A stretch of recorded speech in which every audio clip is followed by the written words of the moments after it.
So, hello everybody. My name is John. I primarily, by day, run the engineering division at a company called Mailweb down in Manchester, together with my colleague Jamie, who was formerly supposed to be here. Unfortunately, he ended up double booking himself due to the whole Take Two thing. He is not, in fact, my former colleague, I would note. He's still employed as far as I'm aware. So both of us have fairly extensive backgrounds in the past with security, research and the like. Jamie actually presented here last year. If you're familiar with any of my previous talks, you'll know this is either going to go perfectly fine or become a pun-filled mess within the first half hour or so. So, this is Jane. Jane has worked for a non-specific large bank for about 3 years, quickly garnering a reputation as a well-liked and trustworthy member of staff. Jane has just walked out of this bank with their primary trading algorithm and the full transaction history of their 5 largest customers. So, let's break down how this happened. So, Jane gets to work. She tailgates an employee that she knows through the entrance. They let her through because they know her. There's no CCTV. For all intents and purposes, Jane is now in the building and no one knows she's there. She then proceeds through to Bob's desk. Bob is away on holiday, so she reads the password on the post-it note underneath his display, logs in, and since she's within the building, it's a trusted network, so no multi-factor. She then proceeds through and realizes, right, I've got this information now, how do I exfiltrate it? Bad news, this particular organization has some level of endpoint security, so USB is restricted.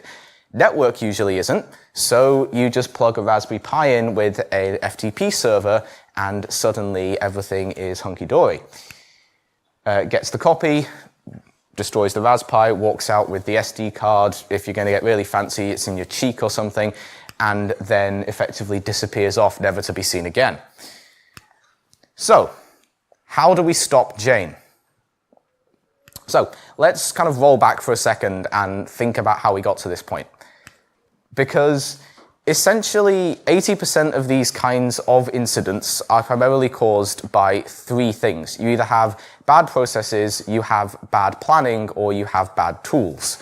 And in this case, I'm kind of amalgamating like bad setup of tools into bad planning, because in a lot of cases, if you have something that's misconfigured, that can cause ancillary problems. But yeah, and essentially, at least from what I found, most of these can be solved either by making these processes easier or by automating as much as you can of it, because there's very little that can go wrong with a properly defined, well-automated process as opposed to a human-oriented approach to that. On the flip side, to kind of touch on something that Paco said a little earlier, if you do have a system where suddenly it's not that nothing's getting alerts, it's that everything's getting alerts, and you have 10,000 emails a day, and they are all getting nicely routed through to a completely different inbox that you never check, then you can get situations where you condition people to ignore everything, which then causes them to ignore the serious stuff as well. So, the first thing that we really should have had in this scenario is some form of identity management, right? Because when you go to any kind of corporate, they are going to have some type of directory management of a sort, and it is usually one of these 3, right? So these are the key players in the first part of our puzzle. And yeah, essentially, most companies aren't going to have as much of a targeted or seasoned attack as this. This isn't the case of like, right, okay, here's your cupcake ordering service. They are not going to have someone who spends 3 years Trojan horsing their way in order to go away with your client list. It's kind of different. Let's say you're going to have different security concerns for the kind of situation we're talking about, which tends to be more specifically oriented around kind of larger financial services type corporations. So, Active Directory, the good old spectre at the feast. It is good enough. Not really. I think everyone in this room can probably pick at least one Active Directory exploit that they are particularly familiar with. My personal favorite is either pass the hash or the whole Mimikatz ticket escalation thing. Pretty much every type of auth bar, I think the last 3 that Microsoft released has been broken in some form or another. So it's not exactly the best thing in terms of historical detail. Then you go into, right, okay, sure, this thing is specifically designed for Microsoft and Windows. So sure, let's assume that Microsoft have got this right. What happens when you go and look at Apple's implementation or any other type of device that has to interact with this? When you get that level of kind of diversity across a whole bunch of a massive kind of ecosystem where it was only really designed for this kind of smaller perspective, you start to get deviation, which can then result in larger issues. And even companies like Apple can screw this up, as evidenced when they decided to casually remove the concept of password authenticated user accounts a couple of Mac updates ago, and then bring it back again. It's also quite generic, which can be a good thing and a bad thing. If you have the time to kind of really customize it and dig into it, it can be very powerful. But with a lot of cases, people will grab it, they will shove the default configuration on it, and then that's the point at which really bad things happen. Without a fair bit of tweaking, you can't really pull in external data sources to do risk evaluation on things like logins. There are ways to do this, but it kind of tends to get a bit complicated. In terms of the general UI of it, administrating it tends to take a fair bit of time, and it can be very easy to just have accounts kind of left in there that if you can then, either through social engineering or some other method, reactivate them, can result in fairly gaping holes. So a couple of years ago, Microsoft came up with Azure AD, which is essentially, hey, what would happen if we took Active Directory and put it in the cloud? And it's not quite like that. It's more akin to a kind of identity as a service, single sign-on kind of thing. And it is quite nice. It solves a fair few of the issues we were talking about before. It introduces risk evaluation in terms of things like IP address correlation, location, right, you've logged in from these 2 locations in the last 5 minutes, you couldn't possibly have traveled there, ergo probably shouldn't let you in. It also introduces things like, like external hosted LDAP for integrating with other third-party services. So you can do, single sign-on, that kind of thing. I'm sure, anyone who's used Office 365 is familiar with that kind of process. But at the end of the day, it is still Active Directory, and it still comes with a lot of the same types of platform-based limitations. Then we have Duo, who are, I quite like them. They essentially don't really do the directory portion of it so much as the identity part. They effectively say, right, we are going to, you federate out to wherever you're storing all your users, and then, we will effectively take all of your stuff, and we will then handle the we'll then handle the IAM portion of it in front of that. So for 80% of IT teams who effectively just want good SSO, good endpoint security, and not much fuss in front of it, you can generally use it as a fairly solid plug-and-play solution. The caveat being that you really need either your own directory server sitting behind it, or if you want to kind of use portions of Duo's own directory management, it's not particularly complex. However, it does have a few downsides. Things like their kind of concepts of effectively kind of access policies are nice, but only come in at the $6 a month level. There is naturally the idea of, right, okay, you are taking all of your, authentication systems, and you are sticking them in someone else's infrastructure who you may not necessarily want to trust. And they don't support things like Jamf for kind of introducing things like bring your own device or manage devices, that kind of thing. They support two other providers, but not many outside of that, and there doesn't really appear to be a way to integrate with them to kind of get that through. You could get around things like the cloud hosting thing by deploying it on site, but as they say, there's always money in on-stand deployments. And essentially that kind of comes along with the associated 5-6 figure price tag.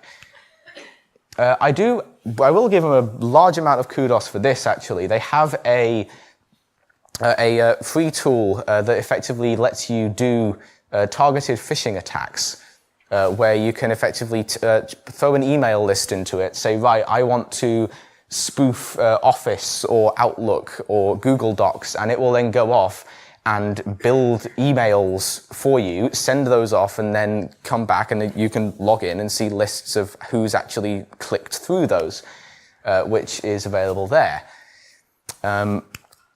But besides that, they're a good kind of plug-and-play solution, but they're not going to solve all of the detail issues that we've got in our scenario, right? Then there's Okta, who, if you are to believe the Gartner Magic Quadrant, are apparently the market leaders in identity management. But yeah, it's not like they're that influential, right? Well, they somehow managed to get Obama to turn up as the keynote speaker for their conference this year, so apparently, yes, they are. They are effectively more complex enterprise duo in many ways. So they have things like adaptive security, which is great because it's essentially taking all of that kind of general heuristics view that Duo does and ramping it up a notch. So you get things like, proper kind of really looking at what IPs are, where they're coming from, location tracking, device trust, scanning the internet for compromised accounts, for example. Because changing random stuff until your program works is hacky and bad development practice. But if you do it fast enough, then it's machine learning and it pays 4 times your current salary. There's again, it kind of comes in 2 flavors. They do have their own directory, contrary to, Duo, which kind of requires that you bring your own. And they have single sign-on integration with literally everything, including several things that I didn't even realize existed until I looked at their supported, platforms page, and it's about, at least 3 or 4 pages long. Their pricing seems quite nice on the outset of it, until you look at the asterisks and realize that you're basically looking at a 4-figure minimum, which can be pretty, that can be a non-starter for a lot of smaller organizations, especially because you may not necessarily have that much capital up front to kind of throw at security. Then came Stormpath. Now, Stormpath was great. Stormpath was a really nicely designed, easy-to-use REST API where you could basically go, right, I'm going to stick this in front of my directory servers. It'll do my single sign-on. It'll do all the rest of it. But then on top of that, I can actually bring my own stuff into it. And you can say, right, okay, so I want to, write something up that effectively checks whether certain employees have access in certain times of day, for example. You could do that and essentially kind of pull all of that in. There's that. It can kind of integrate. You could even store your own kind of little, effectively secure storage blobs for each user with Stormpath instead of having to kind of store it in LDAP and then encrypt it and decrypt it and all the rest of that. It also had a really, really nice pre-built SDK for a whole ton of different languages and was generally just a breeze to use. I think you can kind of see where I'm going with this with all the past tenses. So Okta acquired them. And Stormpath's new path kind of went from looking like this to a bit more like this very, very quickly. Essentially what they ended up doing was stripping out the entirety of the API, sunsetting it, and then effectively going, cool, you guys use the Okta API now, except the Okta API requires that you pay Okta-style pricing fees, which no one using Stormpath, I think, was really willing to do. Yeah, essentially it kind of went the way of the dodo in many ways. If you're wondering why there's so many Arrested Development references in this talk, it's pretty much just our engineering style. But yeah, essentially what this kind of boils down to is the fact that while all of these have their place, a lot of their solutions kind of tend to solve these different types of expected risk in subtly different ways. And much like a Venn diagram, you're never going to quite get overlap that covers all of your bases within one thing. And if you kind of look at it from another perspective, any company who both wants to keep their authentication and security data to themselves and has the security chops in-house, but maybe isn't interested in paying 6 figures for the privilege of having to maintain infrastructure that they don't own, there don't tend to be very many options within that area. We then have our second problem, which is the user experience of bad security, which primarily tends to go down to, right, okay, in the scenario that I'm talking about, most of your end users are going to be either ops staff or developers or people kind of within the technical space who are going to be interacting with these systems on a daily basis. They're going to be building them, they're going to be playing around with them, and they need to have fairly widespread access in many cases in order to facilitate what they're doing day to day. And a lot of that can essentially break down to, right, so we have these people, how are they using our existing security practices? Like the one thing that I mentioned before was post-it notes, but everybody does this. Password post-it notes are a trope of physical security because they keep happening, even though everyone knows that it's a terrible, terrible idea. And it's not just small-time operations that have had their security compromised by the humble post-it note either. This is the agency responsible for that nuclear scare in Hawaii a little while ago, who just so happened to also have one casually hanging out on their apparently nuclear FEMA control computer, as you do. And there's a lot of reasons that we kind of tend to put forward for people not necessarily understanding computer security. Are the users lazy? Do they not understand the ramifications of what could happen? Do they not care about the ramifications of what could happen if someone eventually gets access to their details? And when we're designing a lot of these security experiences, and especially when we're designing things along the lines of policy and SSO and things that people are going to be interacting with on a fairly regular basis, we need to assume all of the above. The best way to figure out how people are going to get around your stuff is to make the assumption that all users are lazy and they will try and cut every corner that they possibly can to do things quicker. Humans are naturally built to try and optimize things. So if there is a problem right in front of you and you go, right, okay, if I'm having to type my password in 30 times a day, and it gets changed every week, then I'm just going to keep adding a 1 to the end of that password and stick it on a post-it note in front of me.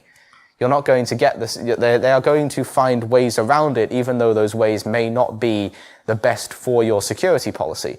So the easiest way to solve that is to essentially integrate the two together and kind of really think about, just because, a lot of places tend to see, at least at the kind of corporate level, tend to see security in many ways as an unnecessary burden, let alone the staff who aren't ranked on how secure they are.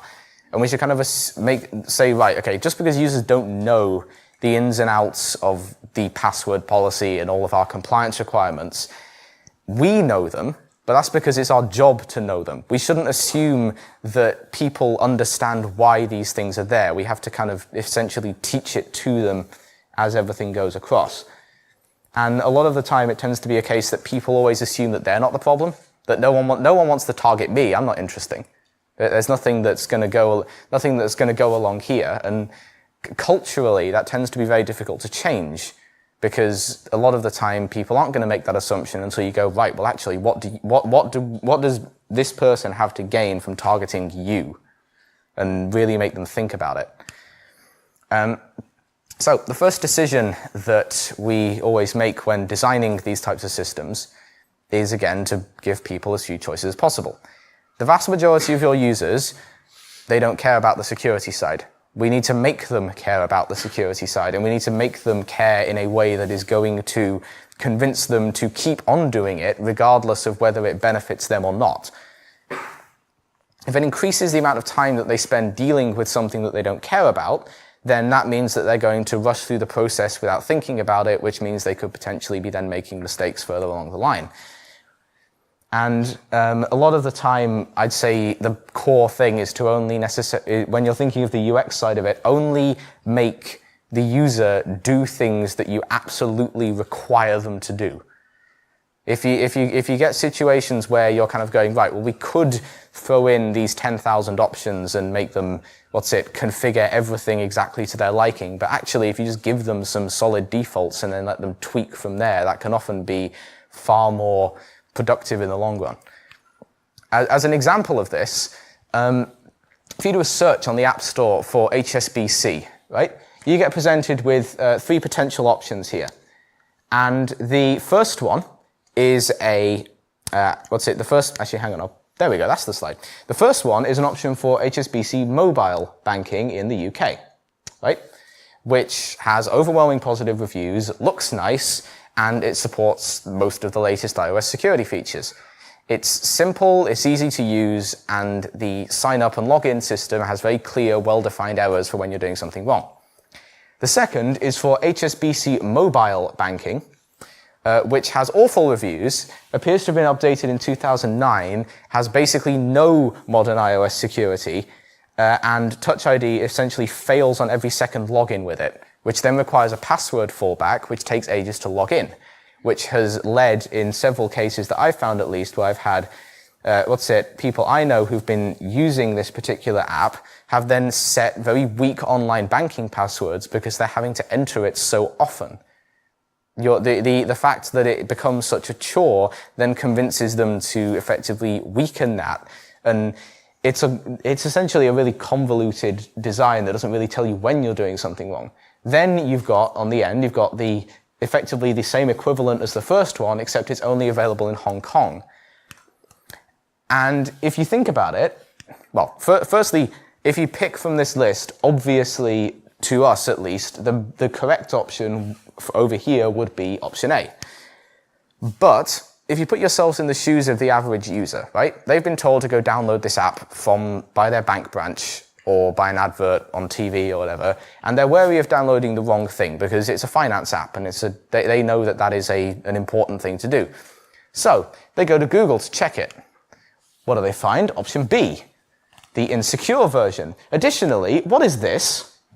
This is effectively their own arbitrary, mobile-first banking site, again from about 2009, that no one's really bothered to turn off. It's just kind of there. And the fact, if you're kind of giving people, if the immediate thing that you see is the wrong option, you are instinctively never going to be able to catch, 80% of users are always going to go for that. Every single time, and you're not going to be able to stop them. You have to funnel them in the right direction, otherwise you do get situations like this. On a similar note, who can tell me the difference between these? Yep. Yes. That is correct. That is a Cyrillic A. These are known as Puny code attacks. These can be equally as messy, because if we jump back over here again, potentially I could have, let's say hsbc.mobi there, that might not even be an HSBC-owned domain. That could be someone who has bought a domain that matches it, uses extremely similar looking Unicode characters, which you'd never really spot unless you actually looked at really looked at the domain or specifically clicked through it, and can, effectively result in some really devastating, phishing attacks purely by way of the fact that we haven't really thought about the UX ramifications of it. So in terms of preventing these types of attacks, the core way to do it is essentially to kind of go along the lines of, hey, here's some trusted sources. Say it with password managers specifically. If you remember passwords by the actual domain, then if you go to the bottom domain and I have a password, say for apple.com, it'll pop up. If you go to the top domain, it won't. So that can be a fairly good way of kind of getting a bit of an early warning of what is potentially going on. If you have Chrome, there's a browser extension called Punycode Alert, which will specifically ping you if you go to any domain that contains these type of symbols. Essentially, what this kind of boils down to in the end is that there is a place in the world of security for software that doesn't just act well and kind of easily helps users get where they want to go, but also has a level of simplicity to it that we don't tend to get in a lot of modern systems. So, let's roll back again. How do we stop Jane? So, the first thing we can do is use UX as a security tool. So, if we make things really easy or useful for our users, then they're going to be far more inclined to actually use them, right? So, let's say if you have a situation where, let's say you have your security tool and, oh, sure, it's a security tool, but it also happens to give you the ability to, it gives you the ability to go and request access to servers that you may not necessarily have, right? So if you're working as a, if you're working as a front-end ops person and you have limited access to a block of production servers, you can go, right, I need access to this thing for X reason, and suddenly you start to make these tools not only integrated with the processes that your developers are going through, but you can really start to think about, right, well, this isn't just, this is not only promoting proactive security policy, but it's also making things easier for them. There doesn't have to necessarily be a trade-off there. Or, like I said, being able to delegate access for people in teams without having to go all the way over to IT. Or, for example, providing, one of the things that we've done internally is that, as part of our IAM system, we have the ability to effectively, you just say, right, I need access to this AWS account. And then it goes, right, do you have access to this AWS account? If yes, then it goes off to STS, gets tokens, and then goes, cool, I'm going to put these in your environment for the duration of this session, and now you have access. And you don't ever have to touch, any of the associated Amazon stuff. You just go, right, this is my employee account. I now have access to the things that I need to, and I'm successfully sandboxed off from the things that I don't. Then you have the human element. So things like physical security, things like, named badges with photos on them. Color coding on passes. I know this is something that Apple's had particular success with in the past. One of the things that we've been kind of considering for a while is the idea of secure words. So the concept being that you have maybe 3 or 4 words, you store that on the, in the directory with the, whatever else information that you store, so that if someone ever has a badge and tries to steal a badge and tap in, you have a way of effectively doing 2-factor for humans, right? Without having to kind of go off to any other 2-factor tokens that may have been stolen at that point. You can go, right, you don't have the ability to fake what you can't insert into a system. So if this person happens to have this badge but can't remember this specific piece of memorable information, maybe we want to be a heck of a lot more wary of them.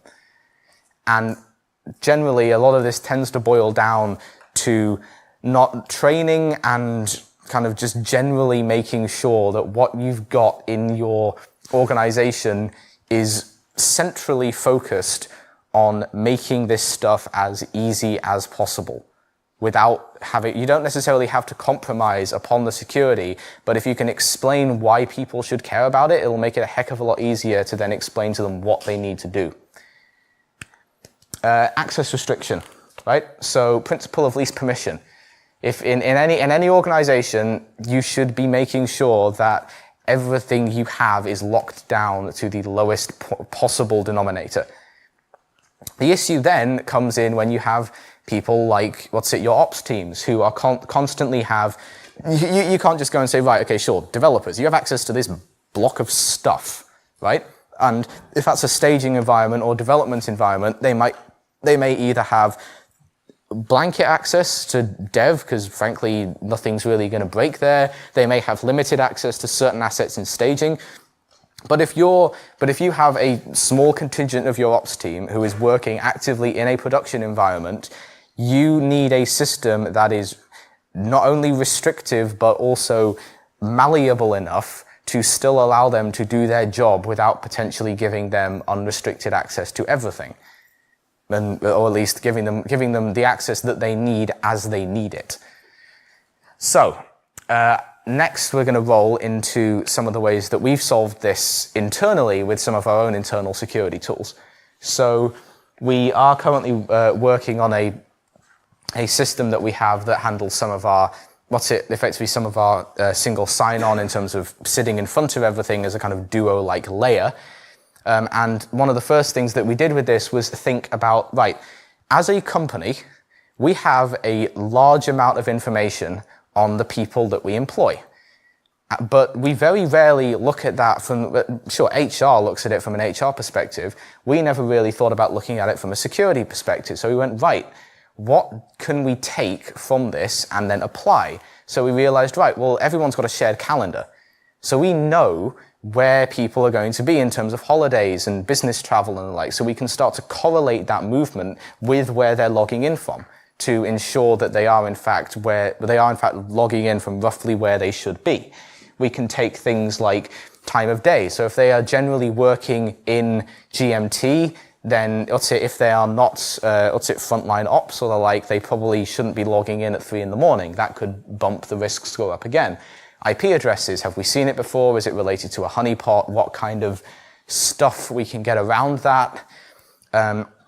Network locations, general patterns of login time, typing signatures was a fun one. We're still working on that, but we are attempting to see whether we can essentially get a system that can effectively, when you type your password in, we effectively create a hash of your typing characteristics in terms of how long the time span is between when you hit certain keys, and then effectively use that to build up so it's effectively build a hash that we can then reference back to say, right, okay, this is actually the person logging in roughly with the same kind of pattern. It did have an unexpected side effect actually when we were testing that, in that it made it extremely easy to lock out drunk people. Because as it turns out, it takes quite a lot of effort to type at the same speed when 3 pints under. So essentially, if we kind of break that down to the permissions level, we then start to go, right, so the user, once they're logged in, what they are able to view is their risk score from their last X number of logins, so they can see how that's being calculated, keep a level of transparency there. Most of this data is computed and kind of sat in the thing, so we have all the stuff that they have put in, we've got all the stuff that we hold on them, and we have all of their previous other information. They can then go, right, integrations, they can plug in, corporate calendar and the like, we kind of plug in by default, but if they have any other corporate email addresses and the like, they can then add those on. Safe MFA. So again, we go back to the whole ease of use principle. If you have to go to security every time you swap out an MFA token, that's maybe not going to result in the best security posture. So what we have is effectively, we kind of combine things like that in with risk scores. So we say, right, okay, if you're adding a new, you're adding a new MFA token, you're adding it from the office at 3 p.m. and nothing else has really happened with your account, then that's probably, nothing's really going to act as an issue there. And then things like known places. So kind of like how if you call your bank up and you say, right, I'm going to be going to, Singapore, so please don't leave me without any money. At which point they will then proceed to do exactly that. But in our case, it generally doesn't. It tends to kind of let you factor in decisions like that. From an administrative perspective, from an administrative view, you can see everything. So you get to see the whole heuristics picture of how all of your accounts are playing out, where the kind of hotspots are almost. And you can then go through and say, right, if we don't want anybody logging in for, we don't have an office in China, we don't have anyone going to China, let's lock out China, right? Or we can then go, right, okay, primarily our issue right now is with it's with people kind of like going, right, hey, get onto my account, here's my MFA token, so we can increase the risk associated with, 2 accounts being logged in within a certain period of time. And then, trust thresholds for essentially going, right, if you're trying to get into production, that's going to require a lot more effort than if you're trying to log into dev or just take a look at the wiki. So, if we break things back down to our initial timeline, let's see how a lot of the stuff that we have, that we've kind of taken from this can then be applied to stop these types of issues, right? So, initially, working CCTV, okay? So if you have a camera on your main entrance, suddenly Jane walking through without a badge still has a log that she's been there. You may have to go and scrub through footage, but you can say definitively, right, well, these are people entering and leaving your building. They may not be in your access logs, but they can sure as heck be in your access video. Good security posture. So that employee that she tailgates in, what if they have been successfully told, right, if anyone goes in with it without a badge, doesn't matter who they are, challenge them and make sure that they actually have the correct access to be there at that point in time. Right? It's a simple thing, but even getting people to kind of do that proactively, especially with people that they may know and kind of work with on a fairly regular basis, can be quite challenging. So since logins are now so easy, Bob never writes his password down. So we've now completely removed the post-it note problem, where everything is now effectively sitting on a level playing field, where like, right, now Jane actually has to put some effort in to try and get user credentials. And even if at some point that does happen, Bob's on holiday, which means that, his account, if you're trying to log in from HQ, Bob is 400 miles in that direction, which means you're going to need some serious authentication to convince this thing that actually he's managed to fly back early. In terms of exfiltration, egress of any kind, regardless of, everyone goes for USB, but network, literally just think how you would air gap something and then assume that every possible type of egress is a vector. Most people mostly just go for USB. And in most cases, endpoint security can be fallible. If you're making the assumption that your endpoint security is going to tell you, right, well, all of these machines on my network, all of the endpoint security is talking back to my central server, so all of these machines are supposed to be here, right? It's like, you're essentially saying, right, okay, cool, I'm going to take all of this, all of my kind of security, and I'm going to almost kind of put it on a potentially compromised machine. And thinking from that perspective in terms of things like MDM can definitely help as well. File storage locations, limit them. If you'll use it, we used to have a situation where a lot of our files tended to be spread across like S3, Dropbox, a whole ton of other different platforms. We effectively managed to bring it back to just S3 and Dropbox, which means that we now know exactly where everything is and exactly where it may go. Yeah, we are now, if we've reached this point, we are now 5 steps along and are hitting levels of incompetency that I only thought was possible at Equifax. So, segregated access control here would mean that Bob can only access information on the clients that he deals with. He has no access to other portions of the company anymore. Anything that he tries to modify or source code he tries to clone, they are either logged with an audit trail specific to his account, or they are completely blocked off entirely. And if, again, maybe you could go off and then modify the audit trail, but if you have someone directly attacking your identity server, you have far bigger issues. I mean, you could, but where's the fun in that, right? So, yeah, essentially, having gone through all of those steps and with a lot of the bulk surrounding it, we have hopefully saved corporate for now. So, if you're interested in any of the stuff surrounding this, I realize I've come in quite early, so we should have time for questions. But otherwise, you can definitely hit me up on Twitter. Otherwise, thank you very much.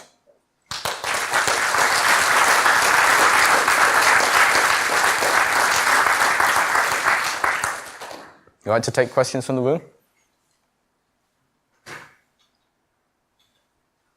Anything? All right, perfect. Thanks. Sorry, tell us a bit more about the thing with the typing. Oh, what's it? Yeah.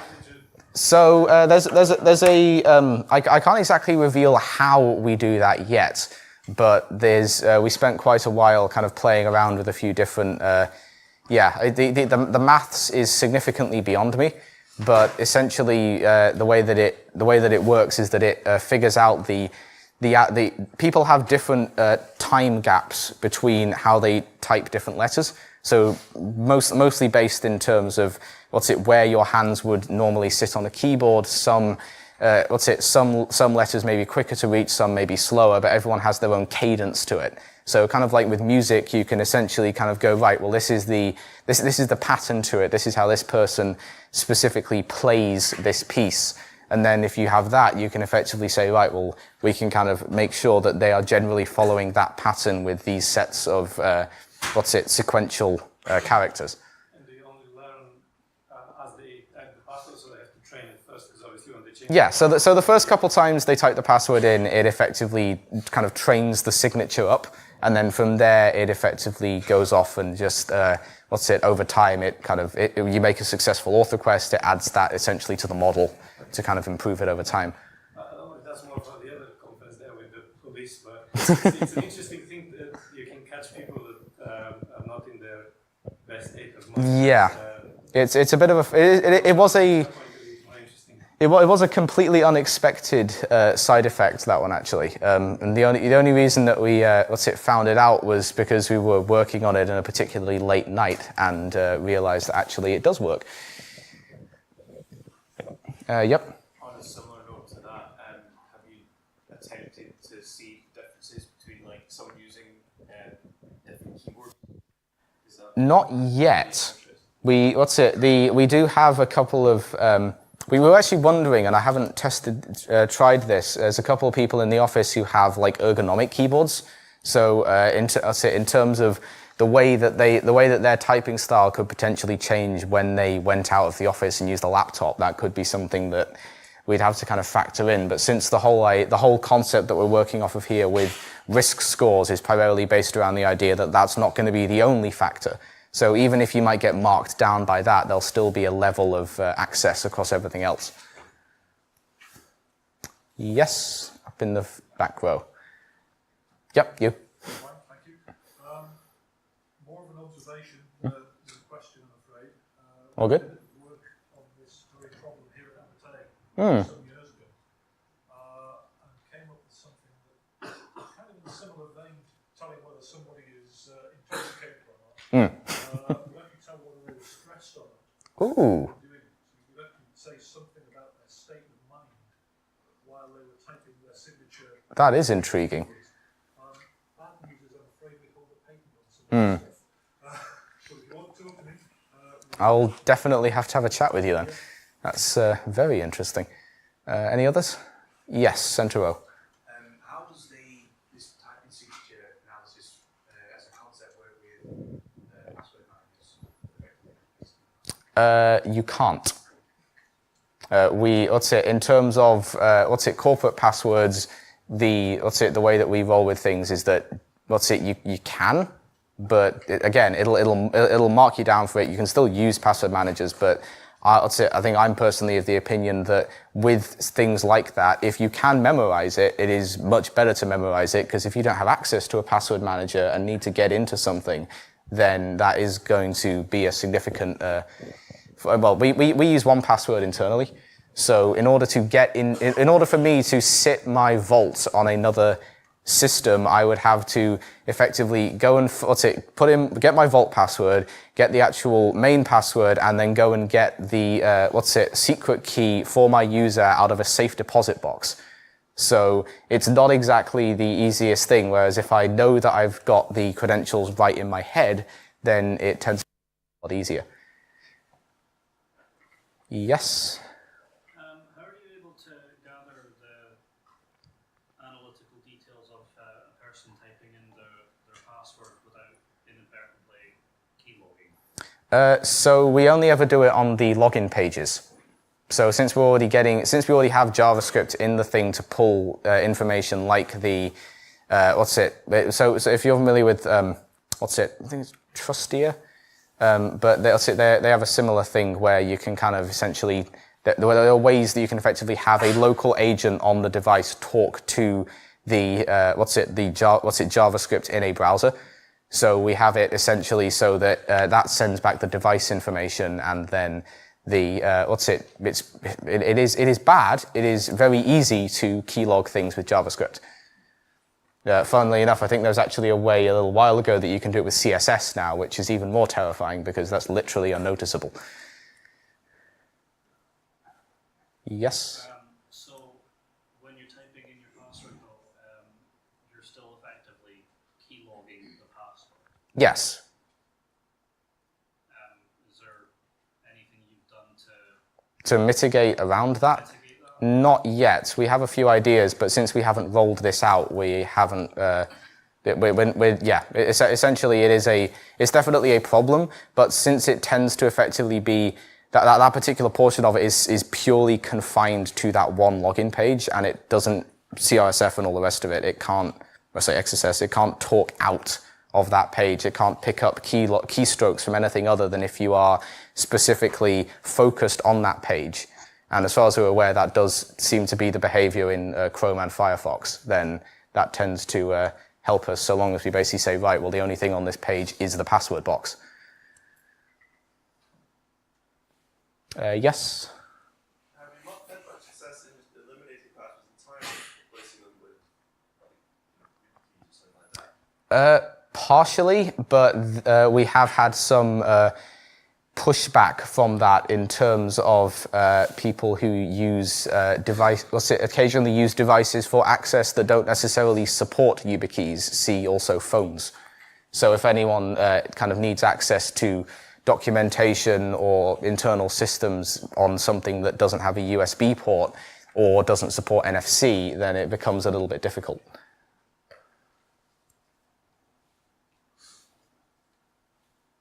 Anything else?